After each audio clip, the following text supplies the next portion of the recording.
नमस्कार, आप देख रहे हैं सी न्यूज भारत। मैं हूं आपके साथ ज्योति अरोरा। वक्त हो गया है न्यूज बुलेटिन का, जिसमें हम जानेंगे कि कहां अवैध ब्राउन शुगर के साथ 5 तस्करों को पुलिस ने किया गिरफ्तार, कहां ट्रक और बाइक में हुई भिड़ंत और कहां भू माफियाओं के हौसले हो रहे बुलंद। इन तमाम खबरों को जानेंगे विस्तार से, तो आइए नजर डालते हैं इस वक्त की बड़ी खबरों पे।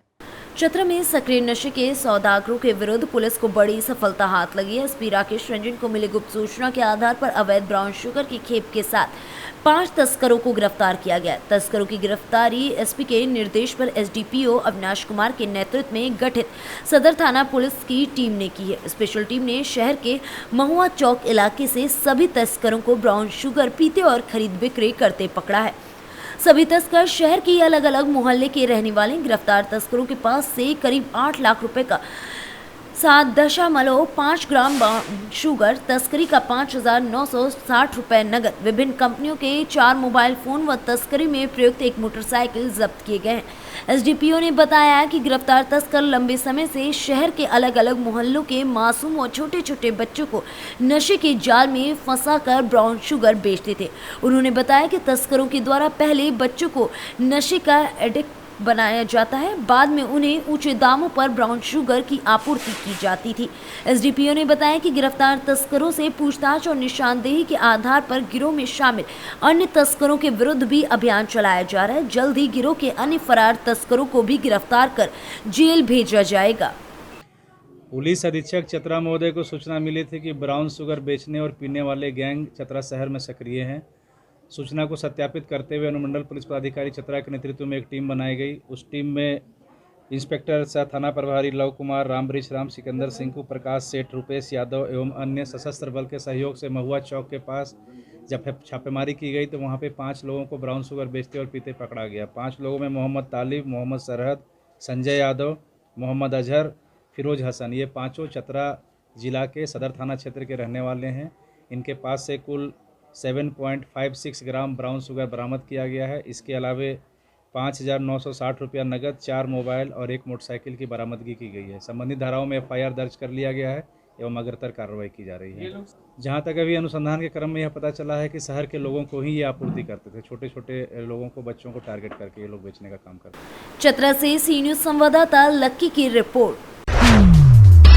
रविवार की सुबह तकरीबन 8:30 बजे एक अनियंत्रित रफ्तार से आ रही ट्रक ने बाइक सवार को रौंद दिया, जिससे बाइक सवार घायल हो गया। मिली जानकारी के अनुसार रवि प्रकाश त्रिपाठी पुत्र चंद्र प्रकाश त्रिपाठी ग्राम चौरण पोस्ट रोहारी थाना पूर्वा के रहने वाले हैं और बेलघाट में सामुदायिक स्वास्थ्य केंद्र के पास सहारा मेडिकल स्टोर के नाम से इनकी एक दुकान है। आज बेलघाट में सुबह तकरीबन 8:30 बजे के करीब एक पल्सर बाइक सवार और ट्रक की आमने सामने भिड़ंत हो गई, जिससे बाइक सवार रवि प्रकाश त्रिपाठी पुत्र चंद्र प्रकाश त्रिपाठी का मोटरसाइकिल पूरी तरीके से क्षतिग्रस्त हो गया। रवि प्रकाश बेलघाट में अपने पूरे परिवार के साथ ही रहते हैं। घर वालों ने बताया कि रवि प्रकाश त्रिपाठी पुत्र चंद्र प्रकाश त्रिपाठी सुबह तकरीबन 8:30 बजे सोपाई घाट पेट्रोल पंप पर अपनी गाड़ी में पेट्रोल डलवाने के लिए जा रहे थे, तभी एक ट्रक अनियंत्रित स्पीड से सामने से आ रहा था, जो कि सामने से रवि प्रकाश त्रिपाठी और ट्रक वाले की जोरदार टक्कर हो गई। घटना मजगावा में हीरो एजेंसी के सामने हुई, जो बेलघाट से तकरीबन 1.5 किलोमीटर की दूरी पर है। स्थानीय लोग तथा घर वालों ने बताया कि गाड़ी पूरी तरीके से क्षतिग्रस्त हो गई और रवि प्रकाश को सर में काफी चोटें आई हैं और साइलेंसर से रवि प्रकाश का हाथ भी जल गया। इसके बाद स्थानीय लोगों ने घटना की सूचना परिजनों को दिया, जिसे सुनकर रवि प्रकाश के पिता चंद्र प्रकाश त्रिपाठी घटनास्थल पर पहुंचे। रवि प्रकाश त्रिपाठी का इलाज गोरखपुर में काली मंदिर के सामने शीतला केयर में चल रहा है। गोरखपुर से सी न्यूज संवाददाता विपिन कुमार सिंह की रिपोर्ट। नगर पंचायत कस्बा संग्रामपुर उनवल के स्वतंत्रता संग्राम सेनानी कृष्ण कुमार मिश्रा मेमोरियल स्कूल उनवल में प्रतिभा खोज परीक्षा का आयोजन हुआ। साथ इस परीक्षा में सफल हुए मेधावी छात्र को पुरस्कार देकर सम्मानित भी किया गया, जिसमें प्रथम स्थान पर चयनित लक्ष्य राम त्रिपाठी और रवि शुक्ला को साइकिल, द्वितीय स्थान पर संपूर्णानंद और शिवांश को ट्रैक सूट, तीसरे स्थान पर संयुक्त रूप से अमर, श्रेया, पूजा तथा सुमित को पुरस्कारित किया गया। कार्यक्रम में मुख्य रूप से आयुष प्रताप मिश्र, अतुल कृष्ण मिश्र, पंकज पांडे सहित अन्य लोग उपस्थित रहे। गोरखपुर से सी न्यूज संवाददाता कृष्ण मोहन सैनी की रिपोर्ट। पूर्वी चंपारण के चिरैया में खेले जा रहे स्वर्गीय मोहन पासवान मेमोरियल प्रखंड स्तरीय क्रिकेट टूर्नामेंट 2022 का आज फाइनल मैच में रोमांचक मुकाबले में मोतिहारी ने कोटवा को 108 रनों से पराजित किया। बता दें कि मोतिहारी की टीम ने टॉस जीतकर पहले बाजी करने का निर्णय लिया। वहीं मोतिहारी ने पहले बल्लेबाजी करते हुए निर्धारित 20 ओवर के इस मुकाबले में 193 में बनाई 194 रनों का लक्ष्य। वहीं पीछा करने उतरी कोटवा की टीम ने 14वें ओवर में ऑल आउट हो गए। इस मैच को मोतिहारी ने 108 रनों से जीत लिया। जीते हुए टीम को 41,000 रुपए पुरस्कार देकर सम्मानित किया गया। उपविजेता टीम को 21,000 रुपए पुरस्कार देकर सम्मानित किया गया। इस मैच के मुख्य अतिथि MLC फारूक शेख, लक्ष्मी नारायण प्रसाद यादव पूर्व विधायक, घोड़ा सहन एवं चिरैया एवं श्री कृष्ण प्रसाद यादव पूर्व प्रत्याशी MLC पूर्वी चंपारण एवं Lalu Prasad Yadav, JP Yadav. Commentary box में कमेंटेटर सनोज कुमार, ओम प्रकाश यादव, हाशिम साहब सहित अन्य अतिथि भी मौजूद रहे। मुख्य अतिथि के रूप में आप थे यहाँ पे और आपके शुभ हाथों के द्वारा इस टूर्नामेंट का आयोजन किया गया और आज फाइनल मैच खेला जा रहा है। इसके बारे में क्या कहेंगे? इसके बारे में सबसे पहले तो मैं जिनके याद में टूर्नामेंट हो रहा है, Mohan Paswan memorial cricket tournament का जो आयोजन किया गया है, वह मोहन पासवान एक खिलाड़ी थे। उसके बाद स्पोर्ट्स क्लब चिरैया के पदाधिकारी भी रहे, मुखिया भी रहे खड़तरी पूर्वी का। उसके बाद पैक्स अध्यक्ष रहते हुए उनका निधन हो गया था और उन्हीं की याद में आज यह खेल का आयोजन हुआ है, जिसका आज फाइनल मुकाबला है। और फाइनल मुकाबला में हमारे नौजवानों को, खिलाड़ियों को और युवाओं को हम यह उपदेश देना चाहते हैं कि लोग कम से कम मिलत रखें, एक दूसरे से श्रद्धा प्रेम रखें और ख़ास करके आत्मसम्मान के लिए दूसरे को आत्मसम्मान करें।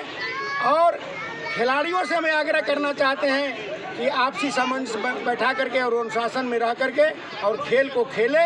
निश्चित तौर पर मोहन पासवान से सीख लेने की ज़रूरत है। एक खिलाड़ी से उन्होंने मुखिया का चुनाव, पैक्स का चुनाव जीता और उसके बाद लोगों का सेवा अनंत करते रहे।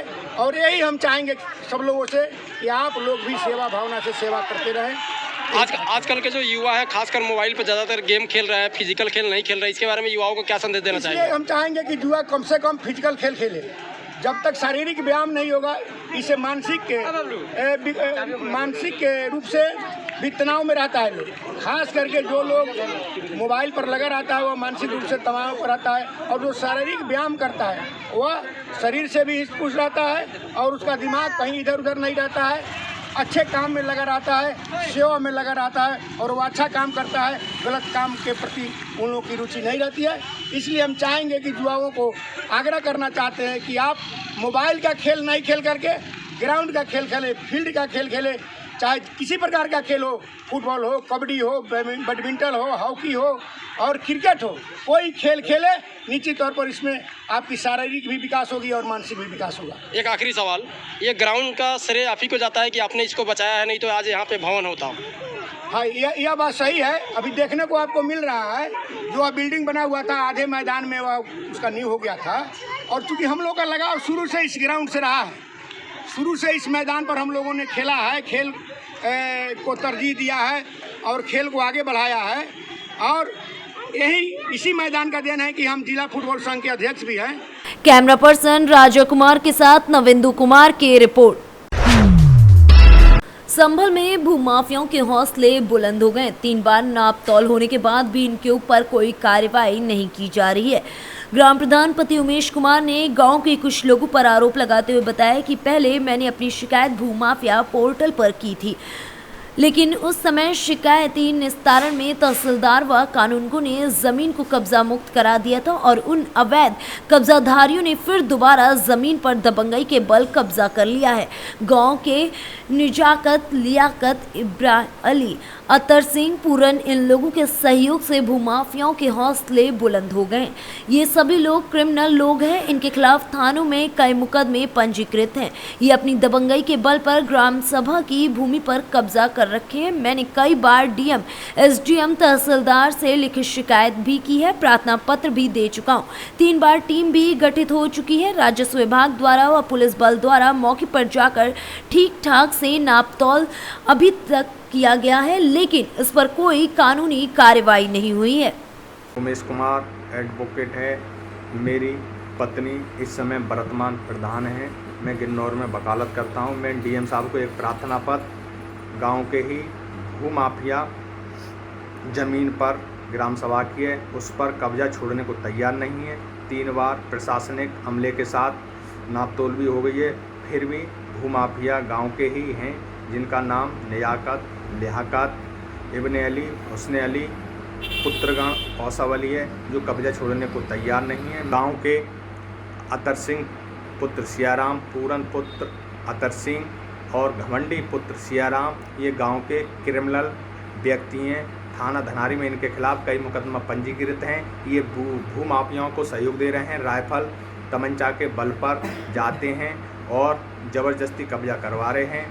मैं कई बार शिकायती प्रार्थना पत्र देखा हूँ, अभी तक इस पर कोई कार्रवाई नहीं जारी हो रही है। शासन की धज्जियाँ उड़ाई जा रही हैं और शासन द्वारा इसकी नापतोल की जा चुकी है, फिर भी भूमाफिया इस ज़मीन की, ग्राम सभा की ज़मीन को छोड़ने को तैयार नहीं हैं और अपनी दबंगी दिखाते हैं। दबंगी के बल पर ही इसमें से फसलों को लगातार काटते जा रहे हैं, फिर भी छोड़ने को तैयार नहीं। 3 बार प्रशासन द्वारा नापतोल की जा चुकी है। संभल से सी न्यूज संवाददाता जगतपाल सिंह की रिपोर्ट। बिजनौर के चांदपुर में आभा फाउंडेशन द्वारा होली के रंग संगीत के संग कार्यक्रम का आयोजन किया गया।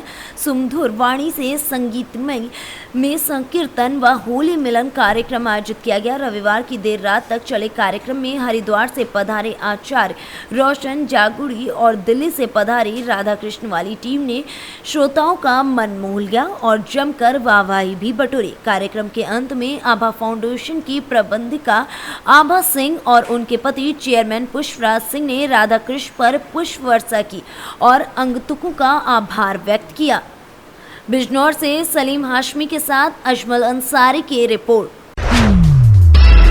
बिजनौर के एसपी डॉक्टर धर्मवीर सिंह व SP city doctor Praveen Ranjan Singh, nodal अधिकारी मिशन शक्ति को लेकर रिजर्व पुलिस लाइन सभागार में जनपद के समस्त थानों पर महिला हेल्प डेस्क पर नियुक्त महिला पुलिस कर्मियों के साथ गोष्ठी की गई। गोष्ठी में कई बिंदुओं पर आवश्यक दिशा निर्देश भी दिए गए। बता दें कि जनपद बिजनौर के एसपी डॉक्टर धर्मवीर सिंह व SP city doctor Praveen Ranjan Singh ने मिशन शक्ति को लेकर गोष्ठी का आयोजन किया, जिसमें उन्होंने कहा कि प्रत्येक थाने पर बनी महिला हेल्प डेस्क पर शिफ्टवार ड्यूटी लगाई जाए और महिला हेल्प डेस्क पर नियुक्त महिला पुलिसकर्मी थाने पर आ रही पीड़ित महिलाओं को बैठाकर उनकी समस्याओं को सुनकर शीघ्र ही निस्तारण करेंगी। यदि थाना स्तर पर निस्तारण संभव नहीं है तो उसकी समस्या को उच्च अधिकारियों के संज्ञान में लाकर निस्तारण कराएं। कंप्यूटर अलमारी आदि भी होना चाहिए। प्रत्येक प्रार्थना पत्र रजिस्टर में अंकित किया जाए और निस्तारण का विवरण भी दिनांक सहित अंकित किया जाए। महिला हेल्प डेस्क पर प्राप्त जो प्रार्थना पत्र कार्यवाही के लिए हल्का उप निरीक्षक व बीट आरक्षी को दिए जा रहे हैं, उन पर भी समय से निस्तारण किए जाए। महिला हेल्प डेस्क पर नियुक्त महिला पुलिसकर्मियों को मेडिकल कराएं समेत अन्य चीजों पर भी ड्यूटी पर खास ध्यान देना होगा। जनपद के विभिन्न थानों में जो महिला हेल्प डेस्क बनाई गई है, उनको और सशक्त करने के लिए, प्रभावी तरीके से उनको क्रियाशील करने के लिए आज पुलिस लाइन में सभी महिला पुलिसकर्मी जिनकी नियुक्ति महिला हेल्प डेस्क पर है, उनके साथ बैठक की गई और प्रभावी तरीके से महिला हेल्प डेस्क को संचालित करने हेतु उनको निर्देशित किया गया। बिजनौर से सलीम हाशमी के साथ अजमल अंसारी की रिपोर्ट। हमीरपुर राट में 3 वर्षीय मासूम की दर्दनाक मौत हो गई। घटना कोतवाली राट के अंतर्गत मलहवा गांव की है। बता दें कि महेंद्र कुशवाहा पत्नी सहित कच्चे मकान के डबल खंड में सो रहा, साथ में एक 4 माह का बच्चा भी था और नीचे महेंद्र के पिता के साथ 2 मासूम बच्ची सो रही थी। तभी लगभग सुबह 4 बजे करीबन मकान भरभरा कर गिर गया, जिसमें सभी लोग दब गए। जोर की आवाज के साथ मकान गिरा, जिससे ग्रामवासी मदद के लिए पहुंचे और मकान के मलबे से सभी को सुरक्षित बाहर निकाला। पर इस हादसे में एक मासूम की मौत हो गई, जबकि इस हादसे के बाद राजस्व की टीम जांच पड़ताल के लिए भी पहुंची। क्या नाम है आपका? जीतेंद्र। क्या घटना क्या घट गई जीतेंद्र इधर? ये पहले बड़ेरा गिरा है, फिर इसके बाद दीवार में लगी तो दीवार गिरी, तो मेरा भाई लेटा था, मेरी भाभी, मेरा भतीजा, तो भतीजी के ऊपर ज़्यादा घटना आ गई। वो खत्म हो गई। हाँ, वो खत्म हो गई। हमीरपुर से सीनू संवाददाता समर रिजवी की रिपोर्ट।